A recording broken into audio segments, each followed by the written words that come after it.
What's going on, fans of the GBA? My name is Monotui, your host for the GBA Weekly Recaps. Today we're going to be going over the matches that occurred during Week 11. Unfortunately, Slyro is feeling a little bit under the weather, so to fill in for him, we have newcomer to the GBA, Paulie Mack. Please introduce yourself. Welcome everyone. My name is Paulie Mack, and I'm really excited to be here doing the weekly recaps for Week 11 of the GBA.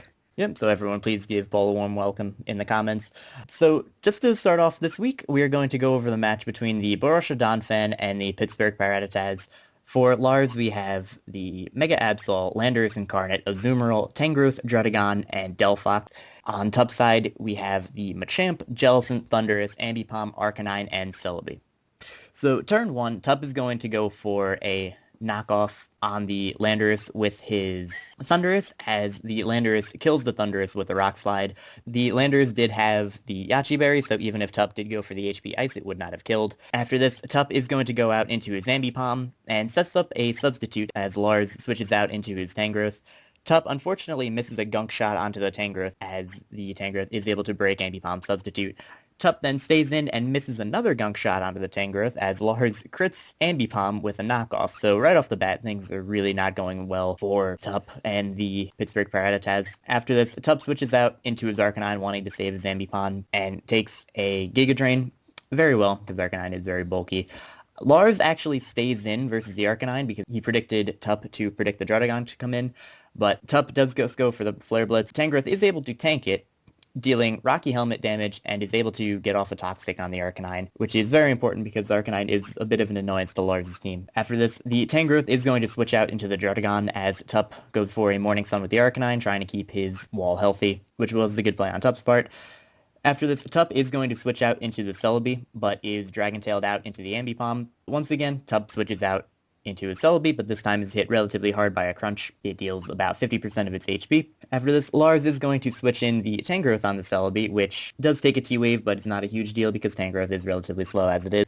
Celebi reveals the Psychic, which is unable to kill the Tangrowth, even though it is not Assault Vest, and Tangrowth once again gets a crit, this time on the Celebi, with a knockoff, knocking off its item and dealing a pretty good amount of damage to the Celebi. Lars then hard switches out into his Landorus Incarnate on the incoming Giga Drain, takes it relatively well, and is able to kill off the Celebi with the U-turn. After this, Lars is going to go out into his Delphox, as Tup goes out into his Jellicent to try to deal with it. However, Lars is able to deal over half with the Life Orb Grass Knot from Delphox, and is able to tank a Scald from the Jellicent, meaning that it is possible that the Jellicent will be 2 KO'd. At this point, Lars goes for the safer play, goes for Psyshock on the incoming Arcanine, which does enough damage to the point where it is knocked out with the Psyshock in combination with the poison damage afterwards. After this, Ambipom is going to come in, and Lars is kind of forced out into his Tangrowth, not wanting to sack off his Delphox just yet. This time, Ambipom does connect the Gunk Shot and is able to take out the Tangrowth. After this, Lars makes kind of a weird play, goes out into his Mega Absol on the Ambipom, and goes for the Sucker Punch, which allows the Ambipom to get up a substitute.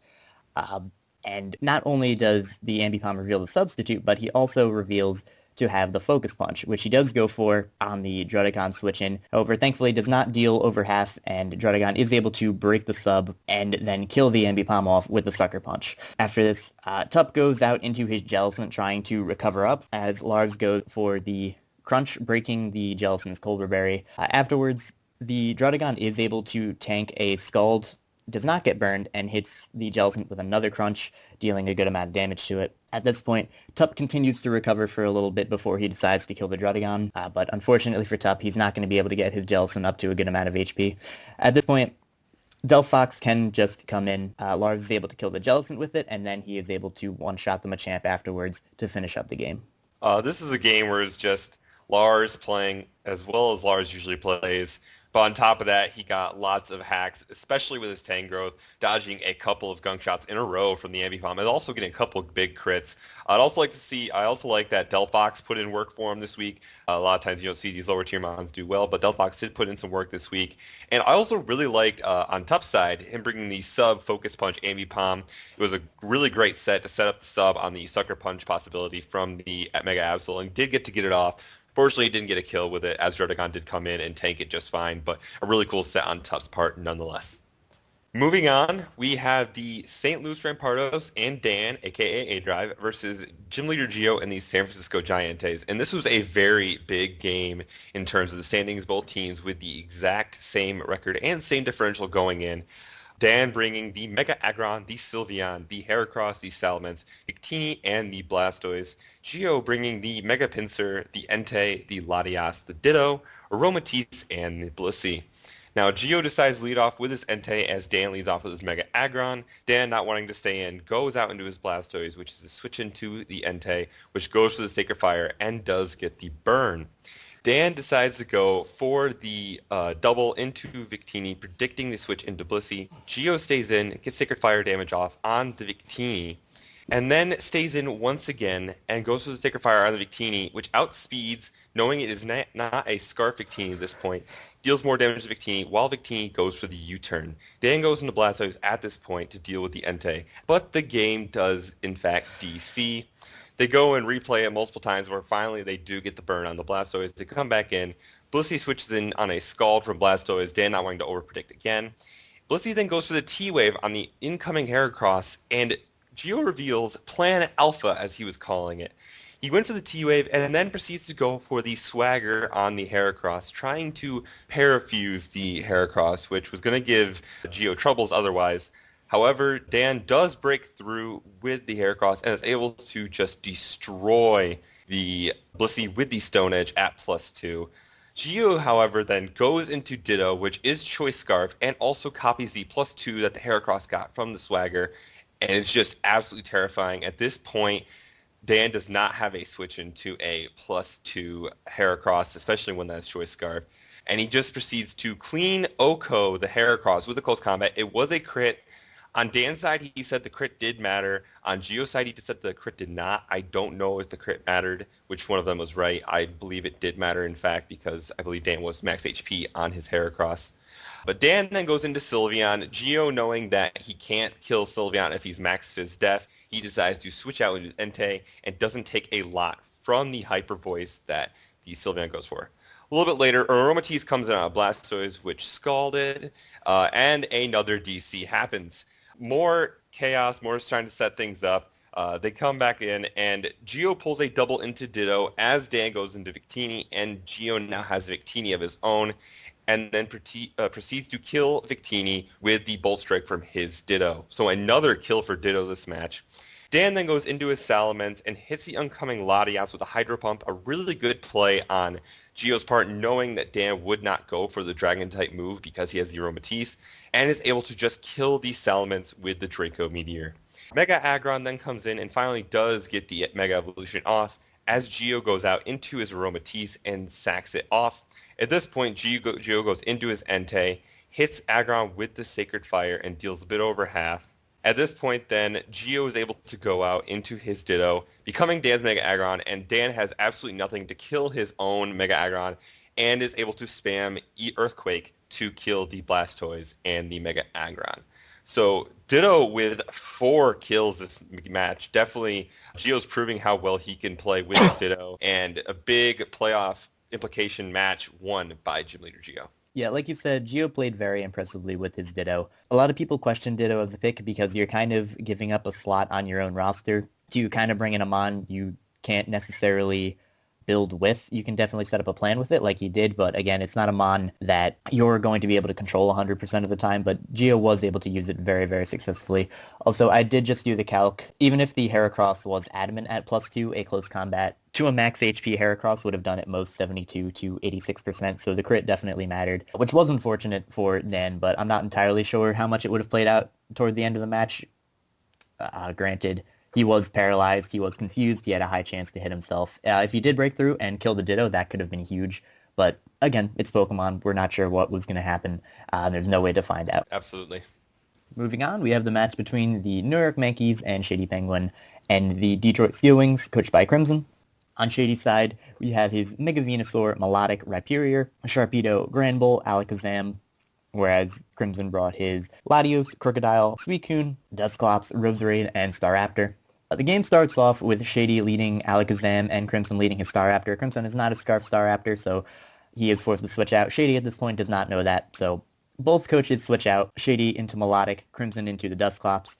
Melodic goes for a Scald on the Dusclops and does burn it. However, Crimson is able to hit Melodic with a Curse. Now, in case anyone is unfamiliar with this, Curse on a Ghost type actually is different from how Curse works on any other Pokemon. It essentially cuts your Pokemon's HP by 50% and is able to deal 25% to your opponent's Pokemon each turn. So Crimson does go for the Curse. Shady then wants to switch out into his Rhyperior as Crimson goes for the Rest. This is a Rest Sleep Talk. Dusclops pretty clever on Crimson's set. At first, he does not choose to go for the Sleep Talk because he was unsure of how Curse worked, whether or not it would have, if he got Cursed again on the Melodic, whether it would cut his HP again. So he does not go for Sleep Talk, he does just burn a turn of sleep. At this point, Crimson is going to switch into his Suicune as the Rhyperior sets up Stealth Rock. Suicune then sets up a Calm Mind, as Shady does not want to stay in, goes out into his Melodic. Suicune then is able to Toxic the Melodic right before it is Dragon-tailed out, and is Dragon-tailed out into Crocodile. This is good for Crimson, being able to put that Melodic on a timer, which is walling a decent portion of his Pokemon. So here, Crimson, not wanting to keep his Crocodile in on a Melodic, goes back out into his Dusclops as the Melodic goes for the Recover. Shady then switches out into his Venusaur, and Mega Evolves and crit knock off the Dusclops as it gets burned by the Will-O-Wisp. Shady then, not wanting to stay in with his Venusaur on the Dusclops, goes out into his Granbull as Crimson goes for the Rest. At this point, Shady reveals the Heal Bell on the Granbull, which is very important for him because he is able to get off the multiple statuses that were on his own Pokemon. However, Crimson does get a little bit lucky in terms of the Sleep Talk rolls, is able to get a Will-O-Wisp off onto the Granbull, which was very helpful for him. Shady is able to deal some damage with Play Rough, but even though the Dusclops does not have the Eviolite, the Granbull is burned and a Play Rough is not going to do too much damage. After the attack goes off, Crimson ends up rolling another Will-O-Wisp with Sleep Talk, so nothing really gained for Crimson there. After this, Shady is going to switch out into his Melodic as it is hit with a Curse, which is pretty good because, again, wearing down that Melodic is very important for Crimson. Melodic is then unable to kill the Dusclops with a Scald, and the Dusclops is able to rest up back to full health, proving that this Dusclops is a very big annoyance to Shady's team. Shady then switches out his 51% HP Melodic into his Venusaur as Crimson pulls a switch into his Roserade. Crimson then hits the Venusaur with a Life Orb Sludge Bomb, dealing very nice damage as the Venusaur knocks off the Roserade's Life Orb. However, Crimson at this point does predict Shady to switch out or not be able to kill him with the Venusaur, so he does set up a layer of spikes on the Rhyperior switch-in, which is very important because Shady this week does not have any hazard removal, and spikes will be slowly wearing down Shady's team.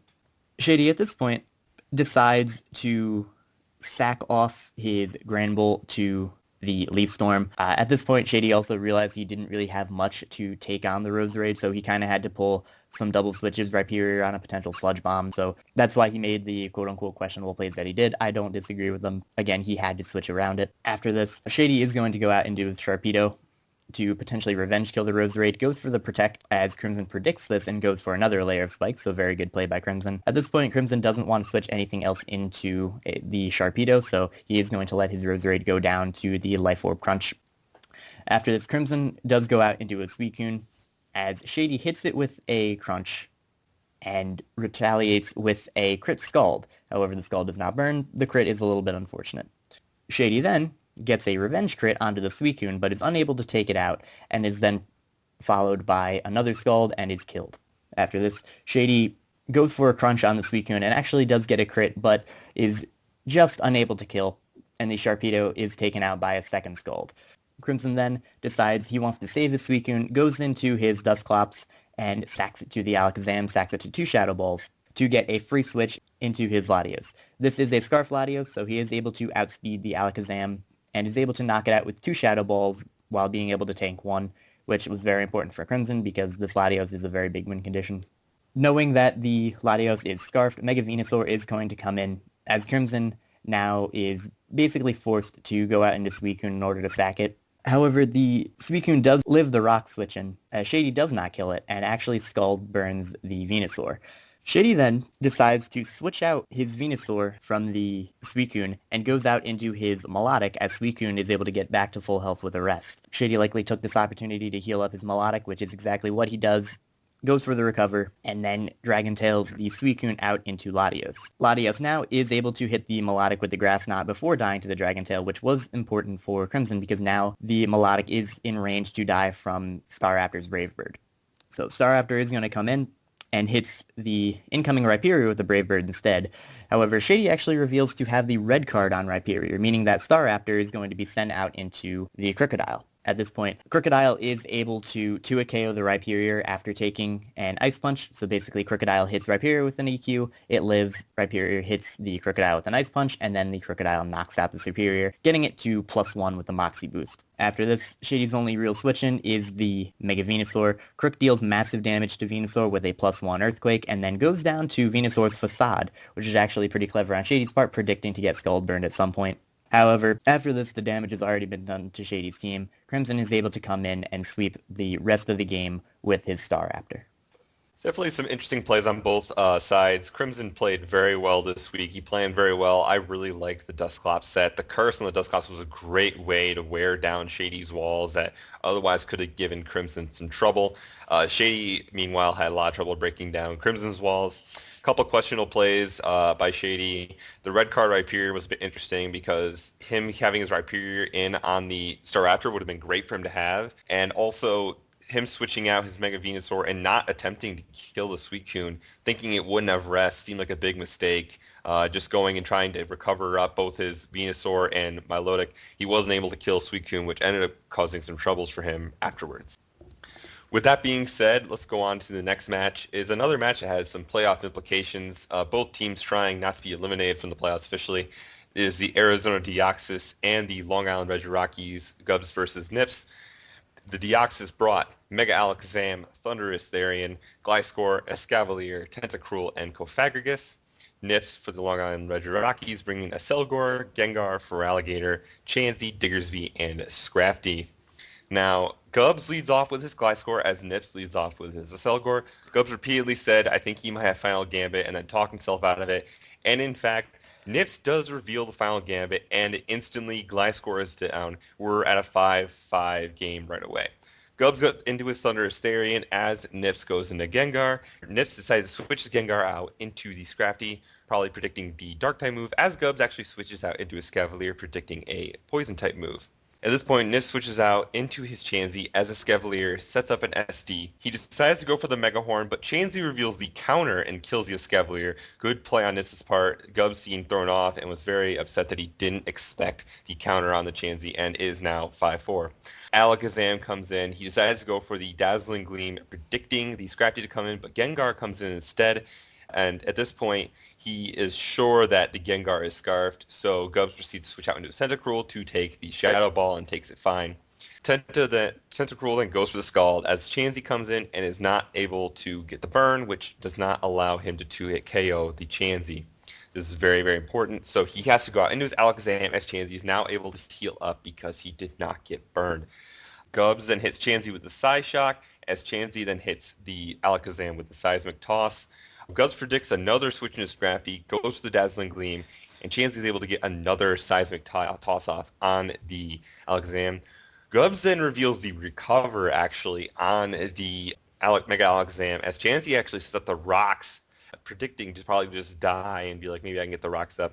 Chansey then goes down to another Dazzling Gleam from the Alakazam. Gengar comes in, and at this point, because the Tentacruel has been worn down a little bit, Gubs does not have a switch into a Scarf Shadow Ball from Gengar, and he is forced to sack his Alakazam to the Shadow Ball. Gubs then goes out into his Tentacruel and is not able to get a burn with a Scald, and is two-shotted by the Shadow Ball from the Gengar. Gubs then goes out into his Thundurus Therian. He takes the Shadow Ball on, I believe, 26 HP, and kills the Gengar with the Thunderbolt. Gengar putting in a lot of work for Nips this week.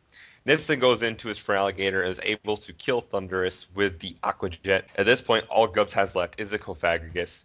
He misses a Will-O-Wisp as Nips switches out into his Diggersby, which I thought was a bit of an interesting play. The second time he's able to hit the Will-O-Wisp, but Diggersby knocks off his item, but in turn loses its huge power. So now you have a Diggersby without its huge power, which is what makes it so powerful in the first place.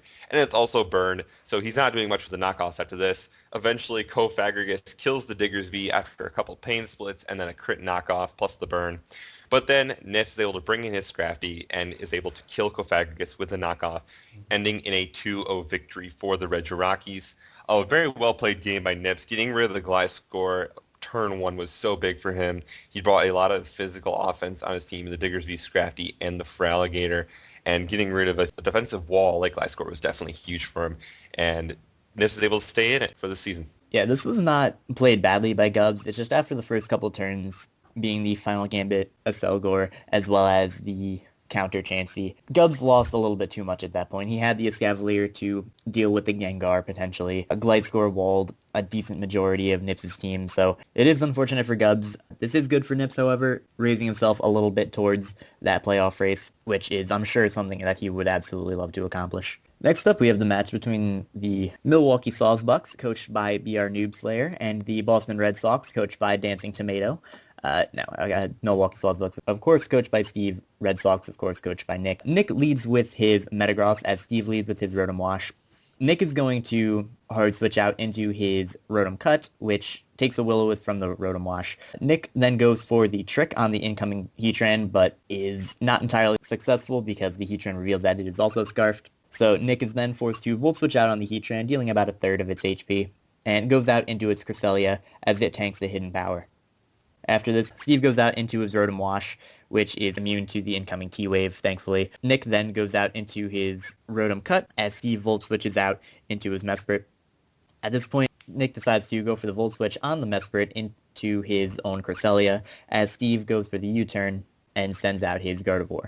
Steve then pulls a double into his Rotom as Nick goes into his own Rotom. So similarly to George versus Nips, we have a little bit of Rotom on Rotom action here. Steve then goes out into his Mesprit in order to take a Volt Switch. Nick pulls into Mienshao and is able to kill the Mesprit with a knockoff. Nick at this point knew that it was not a Colbur Berry Mesprit because based off the Volt Switch damage, he knew it had to be Assault Vest. So Rotom Wash is going to come in and takes the Life Orb U-turn from Mienshao as Nick goes out into his Rotom Cut once again. Steve Volt Switches on this switch and goes out into his Skuntank. After this, Nick tries to play around the Sucker Punch and goes for the Trick on the Skuntank. However, Skuntank does just go to a Fire Blast. However, this is not a terrible thing for Nick because now Skuntank is choiced with Fire Blast. And Nick takes this opportunity to go out into Manaphy and set up a Tail Glow as Steve goes out into his Heatran. Heatran then deals under half with the Hidden Power Grass and is killed by Surf from the Manaphy. At this point, Steve's only chance is to go out into his Gardevoir. As this does threaten out the Manaphy, he Megas up and hits the incoming Metagross with a Hyper Voice, dealing about a quarter of its HP. It is able to take the hit very well. After that, Nick, predicting the Rotom Wash to come in, goes for the Zen Headbutt, but is unfortunately unable to a KO. After this, Nick predicts either a Hydro Pump or a Will-O-Wisp, goes out into his Manaphy, and unfortunately dodges the Will-O-Wisp from the Rotom. Not a super big deal, but would have been nice to wear down the Manaphy. After this, Manaphy is going to go for the Energy Ball, trying to pick off the Rotom. However, Steve is going to send in his Skuntank to deal with it. Nick then decides to actually switch in his Cresselia. He does have the Colbur Berry, meaning that he will be able to take it very well. Unfortunately for Nick, he does get crit and gets a defense drop, but again, it is not too big of a deal. Cresselia is extremely bulky, will be able to take hits from pretty much anything at this point. Nick did not expect Steve to go back out into his Rotom, so he does click T-Wave as the Rotom does actually come in, but still, Nick is looking good at this point. Steve then reveals actually a bulky Trick Scarf Rotom, which was pretty clever on Steve's part. It locks Cresselia into Moonlight. Steve now has a Freeze Volt Switch on an incoming Metagross as he decides to go out into Haxorus. Haxorus then goes for the Dragon Dance as Nick goes into Skarmory, and Skarmory is then unable to Whirlwind out the Haxorus because this is a Dragon Dance taunt Haxorus, which was pretty clever on Steve's end. However, it doesn't work out too well for him in the end because even at +2, a Dragon Claw is not going to be able to do much to Skarmory, and Brave Bird is able to 3 KO the Haxorus. Steve then decides to go for a Volt Switch with his Rotom, which does kill off the Skarmory, and decides to go out into his Skuntank. At this point, Nick goes out into his Manaphy, and takes a crunch from the Skuntank, gets the defense drop, but is able to hit it with the Surf, damaging it. Nick then decides to save his Manaphy and goes out into the Mienshao as he knows that the Skuntank is locked into crunch. Mienshao then goes for the U-turn on the incoming Rotom and goes back out into his Manaphy, and at this point does go for the Surf because it is enough to kill the Rotom at this amount of HP. After this, Steve is going to go out into his Mega Gardevoir. Manaphy does go for the Surf again, dealing enough damage to the Gardevoir to ensure a kill with Metagross with the Bullet Punch. So that is exactly what Metagross does. He comes in, kills the Gardevoir with the Bullet Punch. After this, Steve's last Pokemon is his Scarf Skuntank. Metagross is unable to pick off the Skuntank with the first Bullet Punch. However, it does live the crunch and is able to kill the Skuntank with the Bullet Punch. However, a little bit of satisfaction is given to Steve as the Metagross does go down to Skuntank's Aftermath. The game does end here, and it ends in a 2-0 win for Nick of the Boston Red Sox. This is a very well-played game on both sides. It happened on Showdown, as it seems like a lot of matches have been happening lately, and Steve definitely played very well. As he has most of the season, he made a couple questionable plays, like switching out his Mega Gardevoir when he could have got off a big Hyper Voice or big Shadow Ball. But the Skuntank set he brought definitely put in a lot of work, even with the Choice Scar. I believe he said he had Home Claws on it, and that could have put in work if he'd gotten that off. But this with the Choice Scarf, that Crunch and Fire Blast Sucker Punch combo, putting in a lot of work against Nick's team. However, Nick playing like a guy who wants to win the championship this year, for sure. Yep, you pretty much summed it up very well. Well played by both sides. Next up, we are going to cover the match between the Real Marill and the San Francisco Arcaniners, a long-awaited rematch. Miguel brought his Mamoswine, Zapdos, Mew, Emboar, Braviary, and Mega Altaria, whereas George brought his Mega Lopunny, Umbreon, Shiftry, Nidoqueen, Rotom, and Bronzong. To start off the match, Miguel leads off with his Mew as George leads with his Mega Lopunny. George decides to hard switch and not go for the fake out. He was actually fearing Mew to be Rocky Helmet in order to deal with his Mega Lopunny. So George is going to switch out into his Bronzong as Miguel Psychics.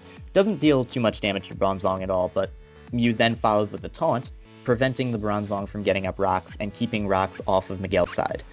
Miguel then, predicting the switch out, goes for the Baton Pass as George switches out into his Umbreon, which gives Miguel a free switch out into his Emboar.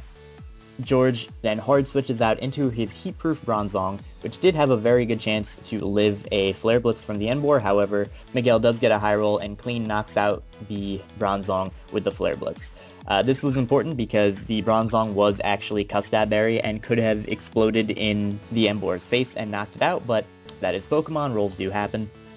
After this, George threatens out the Emboar with a Fighting or Normal type attack.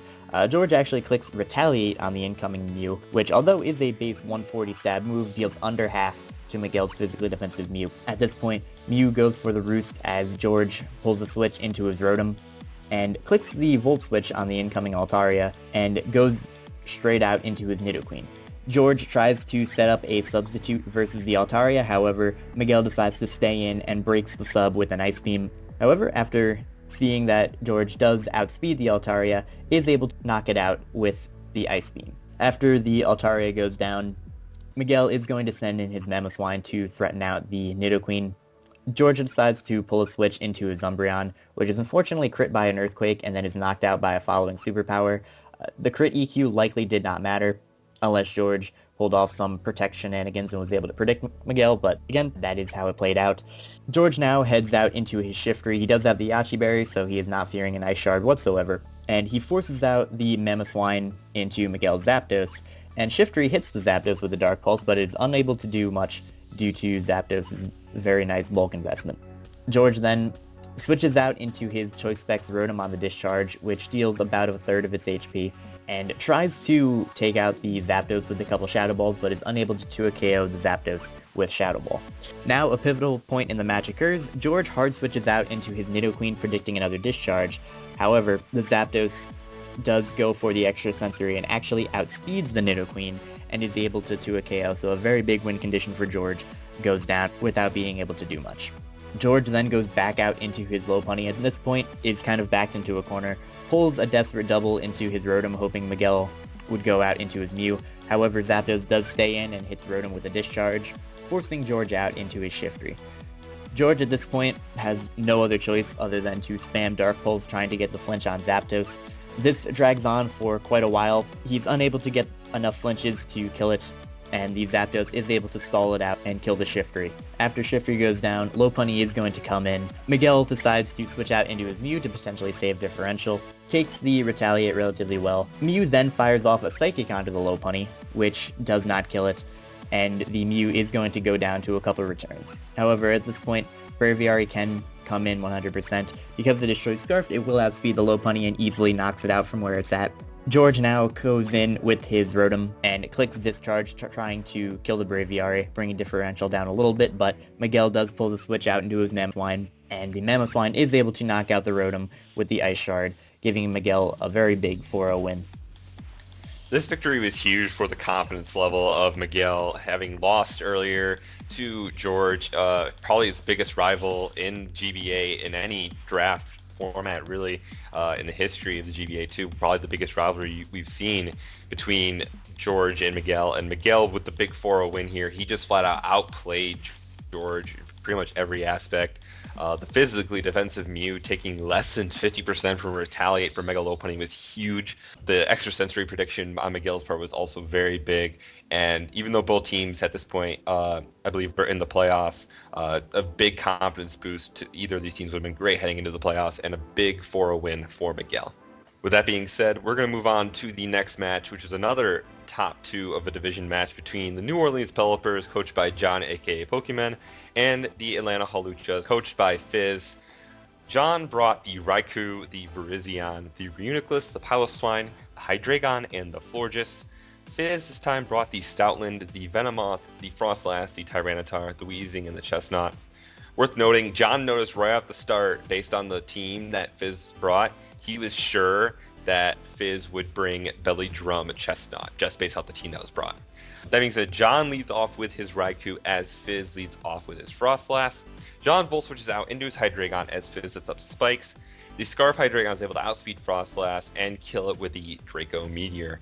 Fizz then sends out his Venomoth, which forces out the Hydreigon because he's at -2, and he's able to set up an Agility. Venomoth then sets up a sub as John breaks it with the Icicle Crash from the Piloswine. Fizz then puts the Piloswine to sleep, and then proceeds to set up a sub as John goes out into his Raikou. Venomoth baton passes out into Chestnut, but Raikou with its powerful Thunderbolt is able to break a sub even though it is a resisted hit. Chestnut then deals over half to the Raikou with a Seed Bomb, and it lives the extra sensory, and its Citrus Berry activates, telling John this is in fact Belly Drum. Rocky Helmet Reuniclus comes in to take a Drain Punch, and Fizz actually, his Chestnut, loses more health than he gains from the Drain Punch. Tyranitar then comes out for Fizz and gets paralyzed by Reuniclus, which was carrying Thunder Wave this week. Tyranitar gets fully paralyzed as John decides to switch into Florges, predicting or knowing he could take any hit. Fizz hard switches out into his Stoutland as Florges goes for the Heal Bell, getting rid of the sleep on Piloswine. At this point, John just needs to try stalling out the sand that is been set up by the Tyranitar, and he protects, stalling out the one turn. Florges is then hit by a very hard Life Orb return from Colin the Destroyer, but Florges is able to set up a Wish and once again protect. Fizz predicts the protect and goes out into his Venomoth on the Florges. Venomoth sets up another Vigility as John goes into the Virizion. John knows at this point that this Virizion absolutely shuts down the Venomoth, as he now knows that Venomoth does not have any attacking moves, and he cannot put the Virizion to sleep because it is in fact a Grass type. He then Baton passes the Agility into the Chestnut as Virizion sets up a sub. Chestnut then breaks the sub with a Drain Punch and is hit by the HP Ice. Once again, not able to get the Belly Drum off. Unfortunate to see. He then clicks Drain Punch again as John sends out his Reuniclus again, and once again it takes more Rocky Helmet damage. Chestnut deals some good damage with the Seed Bomb, and then it dies to the Psychic from the Regenerator Rocky Helmet Reuniclus. Stoutland then comes in, and Piloswine comes in for John, and the Stoutland does big damage to the Piloswine with the return. At this point, Fizz decides to switch out into his Weezing to take an Ice Shard, and is able to finally set up the toxic spikes that he's been wanting to set up, as John switches out into his Reuniclus. Weezing then goes for Taunt on the Reuniclus, not wanting to go for the Thunder Wave that he already saw, and it goes for the Focus Blast, predicting the Tyranitar to come in. This time, John thinks that Fizz is just sacking off his Weezing here. He decides to go for the Psychic, but Fizz makes a smart play, goes out into his Tyranitar on the Psychic. He then pulls a double into the Venomoth as John brings his Piloswine back in. Fizz sets up a sub and his Salac Berry activates as Piloswine sets up the rocks and dies to the poison damage that he's taken from the Toxic Spikes. Hydreigon is able to come in for John and is able to break the sub with a Rock Slide as Fizz misses a Sleep Powder. This one kind of mattered in the long run, as having Hydreigon asleep would have been really, really big for Fizz. At this point, Fizz just needs to save his Venomoth. He can't outspeed the Scarfed Hydreigon and goes out into his Weezing to take absolutely nothing from the Rock Slide. Weezing at this point then decides to go for Memento as John brings out his Raikou and it gives a Memento into his Tyranitar. At this point, he decides to click Fire Punch as John goes out into his Florges. It doesn't do a lot. John goes for a Moonblast with his Florges, and the Stone Edge would have killed if Fizz had in fact gotten off, but once again, his Tyranitar is fully paralyzed. He then goes down to another Moonblast for the Florges, and now Stoutland has to come in with very limited sand turns. He goes for the return, is able to kill the Florges, Colin with getting another kill, that Destroyer Colin. But at this point, Reuniclus comes in, is not killed by the Crunch, kills the Stoutland with the Psychic. And at this point, Fizz just sends out his Venomoth, it dies to the Stealth Rock, and that ends the game with a 4-0 victory for the New Orleans Pelipers. Very well played game by John. He played much better than they played in their previous matchup. Again, this game was more just for confidence, as he also clinched a playoff berth with this win, but at this point, it's a big confidence boost knowing he can beat Fizz. Fizz was trying to do some fun stuff. As I said, he tried passing agilities and a sub into a Belly Drum Chestnut. He was not able to get it off.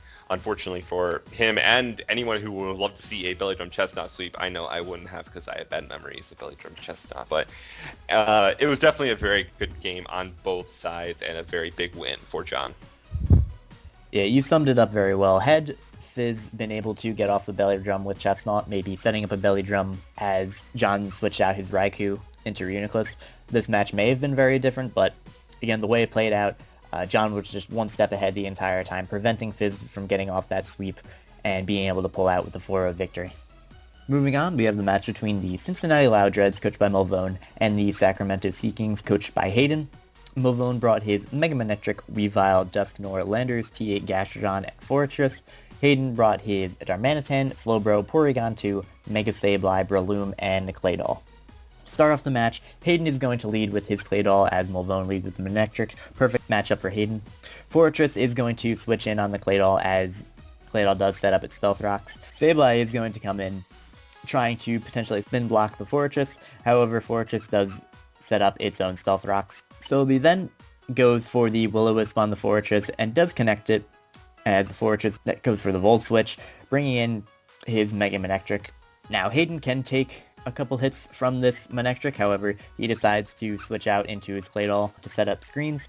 Manectric goes for the Flamethrower on the incoming Claydol, followed by a Signal Beam, which he is able to take and then get up a Reflect, but unfortunately does go down to another Signal Beam afterwards. After this, Darmanitan is going to come in as Mulvone switches into his Dusknoir as Hayden's Darmanitan does go for the U-turn, and U-turns out into his Mega Sableye. Mulvone then switches back out into his Fortress and gets knocked off by Hayden's Mega Sableye. Knowing that Fortress cannot touch Sableye whatsoever, Hayden is going to go for another knockoff, dealing some damage to Fortress as Fortress does go for the Volt Switch back out into Manectric. Hayden's just kind of slowly wearing down the Fortress with both knockoff damage and burn damage. Thunderbolt from the Mega Manectric is unable to do too much damage to the Sableye, and Sableye is able to recover up back to near full health.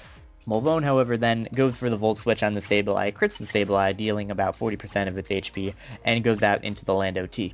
Hayden at this point switches out into his Porygon 2, traces Intimidate, and takes Landers' U-turn very easily. However, Mulvone with the momentum sends out his Weavile on the Porygon 2 as Hayden decides to make the switch into his Slowbro, which is sacked off to the two knockoffs. Hayden decided that Slowbro was not as important to the match as the Porygon was. So after this, Darmanitan is going to come in once again, goes for U-turn on an incoming Dusknoir. Darmanitan at this point getting very worn down to rocks, looking like it's not going to be able to put in too much work. Sableye is going to come in and once again is able to recover up on an incoming Fortress. Sableye then goes for the Sucker Punch on the Fortress, predicting another Volt Switch, getting a crit, which means that it will 100% guarantee die to Stealth Rocks on the next switch in, which is pretty good for Hayden. Gastrodon is going to come in, does not Scald Burn the Sableye, as Sableye goes for the knockoff on the Gastrodon, getting rid of its leftovers. At this point, Hayden makes a relatively risky switch. Hard switches his Breloom in on Gastrodon on a Scald, but is thankfully not burned. At this point, Breloom clicks Spore as Fortress comes in and is sacked to the Stealth Rocks, which gives Hayden a very free switch into the Mega Manectric.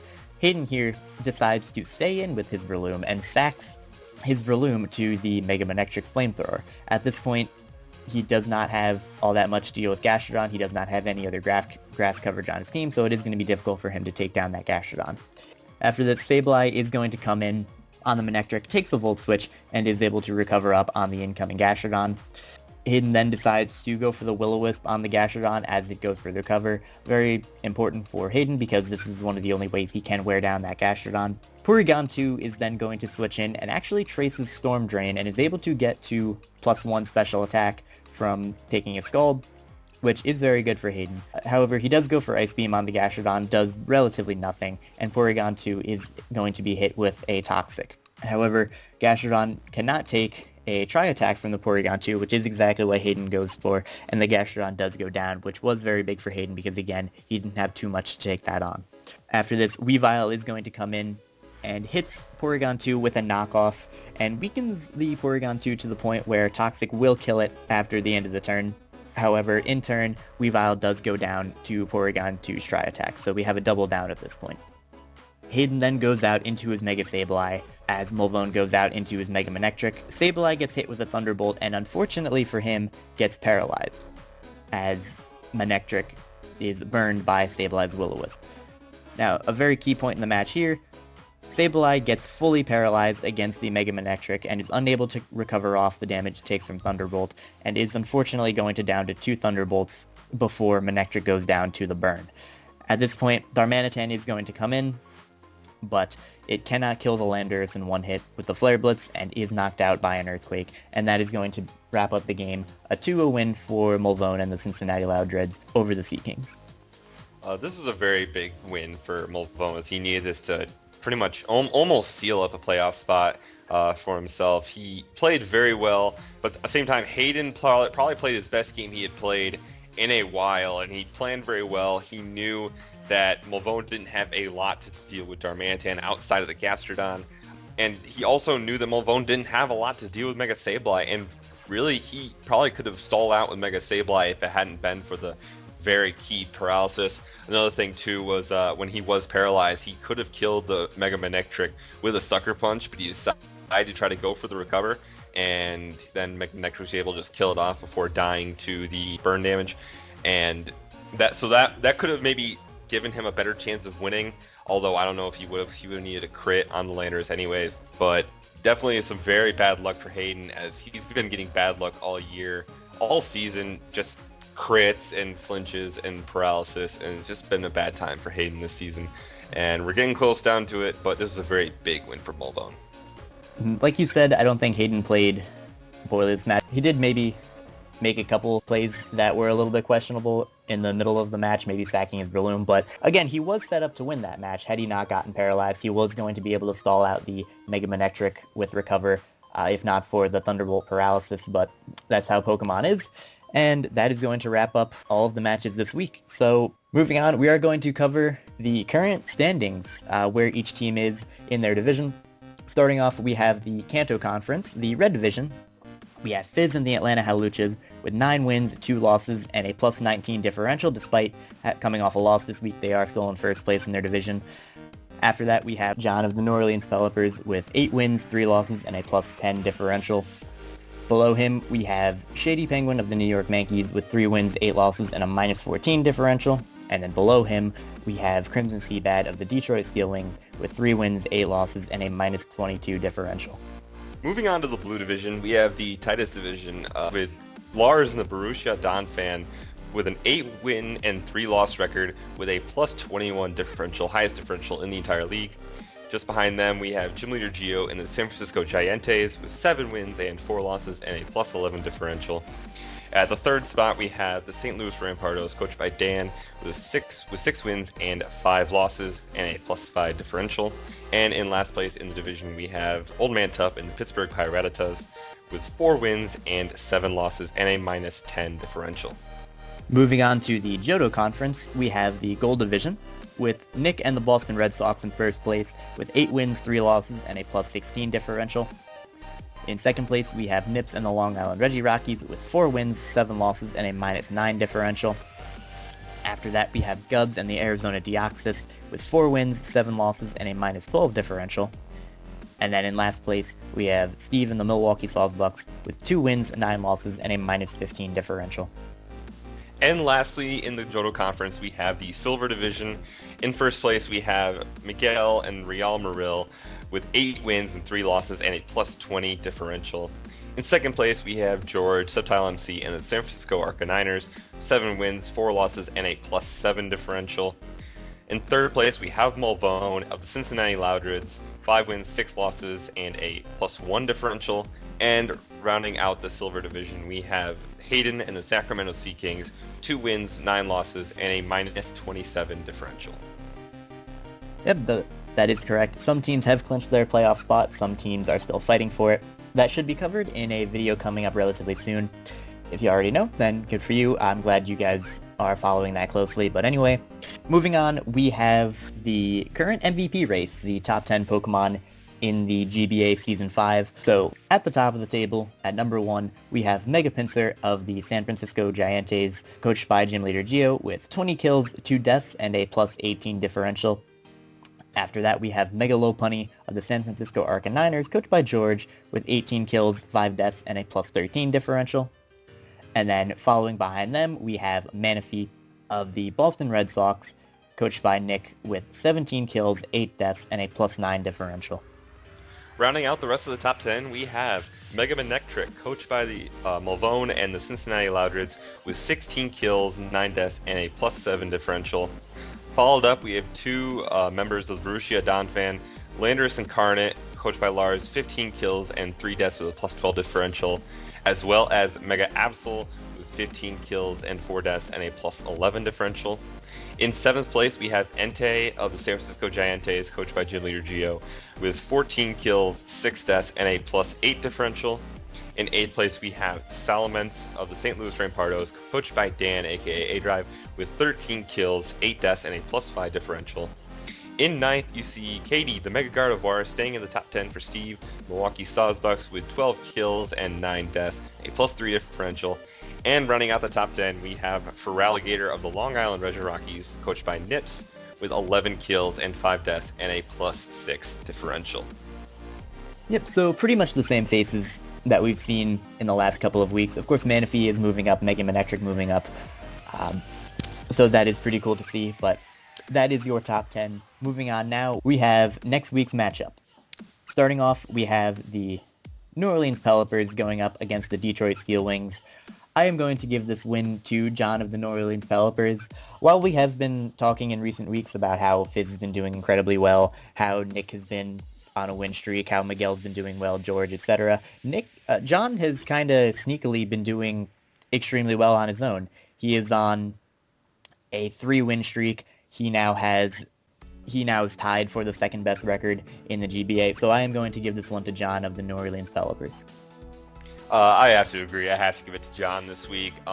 John's already clinched his playoff spot. Crimson's been eliminated. Neither of them really had anything to play for this match, but I'm sure they both still want to have fun with it and have a fun game and have a good game at that. I do think John just outclasses Crimson when it comes to just team building, and he has a better team this year as well, so I definitely have to give this one to John. Next up, we have the Real Muril, coached by Miguel, versus the Cincinnati Louders, coached by Mulvone. But once again, Miguel's already clinched playoff berth. Mulvone is basically locked up a playoff berth, I believe. But I'm going to have to give this one to Miguel. Miguel just flat out outplayed Mulvone in their previous matchup. His team matches up very, very well against Mulvone's. And I don't think Mulvone's made any changes since that last meetup. And so I see no reason why Miguel doesn't completely just take this game away from Mulvone again. I'm going to agree 100%. Even though Mulvone is on a 3-win streak, I believe he has won, 4 of his last 5.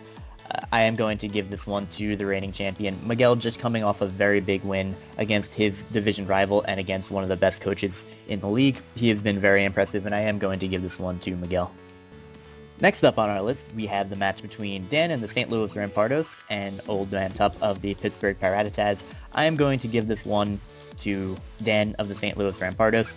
Even though he is coming off a loss this week, Tup has been on a little bit of a downward slide, having lost 3 in a row.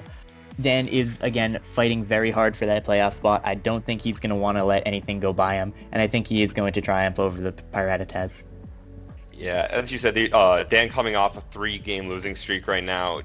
Tup is also on a 3-game losing streak, and Dan has a lot more to play for here with a playoff spot on the line. I think Dan's going to pull out all the stops. He's going to bring something really creative. He's going to bring something that Tup's never seen before, something just that just screams Dan. I think Dan's going to bring something that just will completely catch Tup off guard, and I think Dan definitely, I think it'll be convincing, this win over Tup. Next up, we have another big match between the Borussia Donphan, coached by Lars, and Jim Gio and San Francisco Giants. I'm actually going to give this one to Gio. I think Gio knows how much this game matters. He can't lose this one and let the game come down to differential between his game and Dan versus Tup.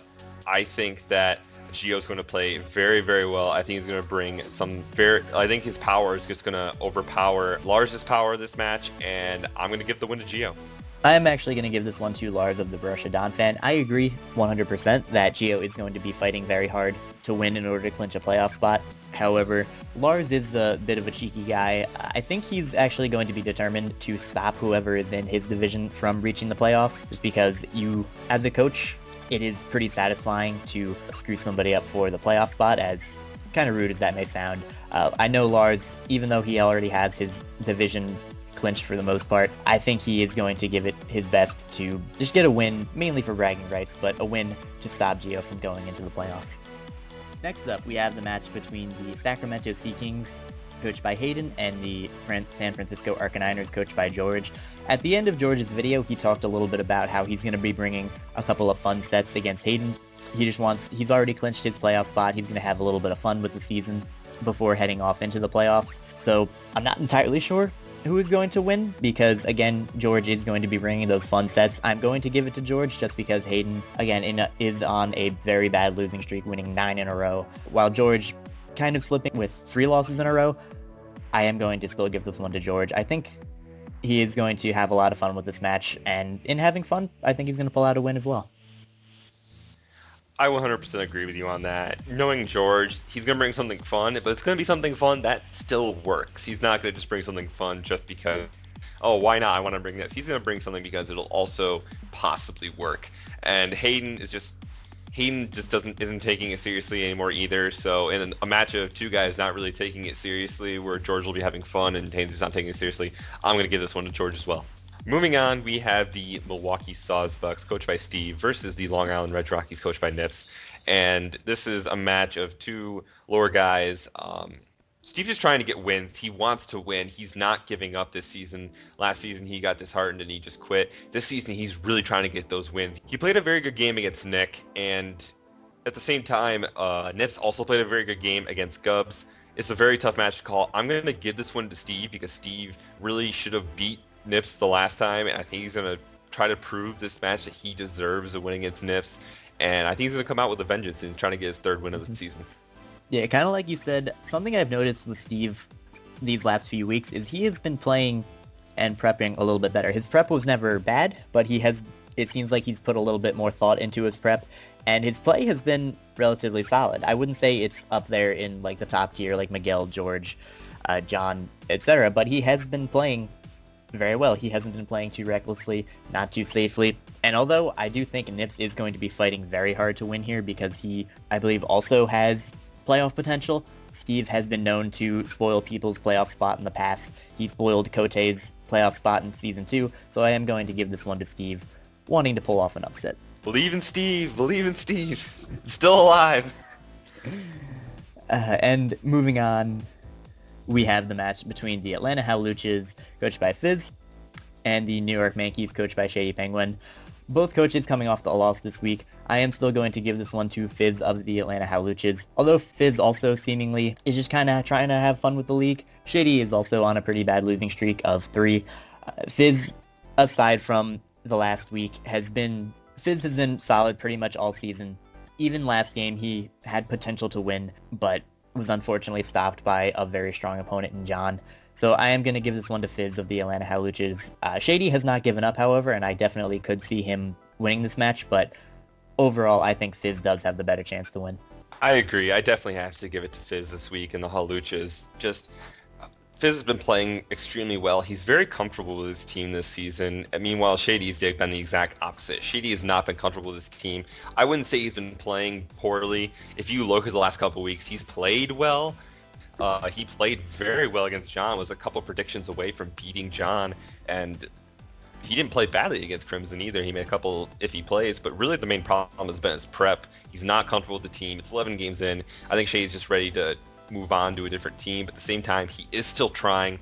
But Fizz just knows this team too well. Fizz is just too good of a player. I see Fizz just absolutely dominating Shady this match. And with the last game of the season, we have the Arizona Deoxys coached by Gubbs against Nick and the Boston Red Sox. I find it hard not to give it to Nick this week just because Nick has played well as of late. Yeah, he did get the 2 bye wins, but he has played well when he has played. Even though Gubbs did outplay him last time and to get the win against Nick, I think Nick knows better than to make some of the mistakes he made against Gubbs last time. I think Gubbs at this point is just ready to kind of throw in the towel. I think Nick does get another win. He picks up his 9th win, and he also wants to try to stay above Miguel in the standings. He wants to get past Miguel and have the best record in the conference. So I think he'll really pull out all the stops and actually try to come away with a big win against Gubbs. I actually disagree about what you said about Gubbs throwing in the towel. In a comment on his last video, he mentioned how this season has rekindled his desire to play league matches, and even though he is not doing all that well this season, he is still in it 100%. I'm not sure if it'll be enough to beat Nick of the Boston Red Sox, especially because Nick will likely know how to prepare better for his team this time around because, again, Gubbs did beat Nick first time. However, based on the fact that his passion is seemingly fully rekindled, based on the fact that he won last time, based on the fact that he is not going to want to make the same couple mistakes, letting things go down early last time, not seeing certain things coming, I think he is going to pull out a win against Nick and the Boston Red Sox. But I could be entirely wrong. Nick has proven to be a very, very solid player, and he definitely could come out with a win on this one. I did not see that comment, but if Gubbs really if he does have that fire back, then that's a great thing to see. And I'm really excited to see him come back next season with that same fire. Because seeing the old Gubbs that we used to see back in Season 2, Season 1, Season 3, that'd be fantastic to see next season. Before we wrap this video up, I would also like to point out that we are now in the final week of the GBA.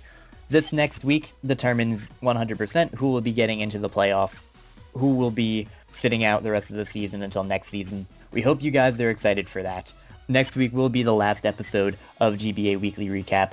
Thank you guys very much for watching. Feel free to leave any constructive criticism in the comment section below. We appreciate you guys coming out every episode and watching us and supporting us, so thank you guys very much for watching. My name is Badatui. I'm Polymac. And we'll see you next week for the last time until next season. Bye.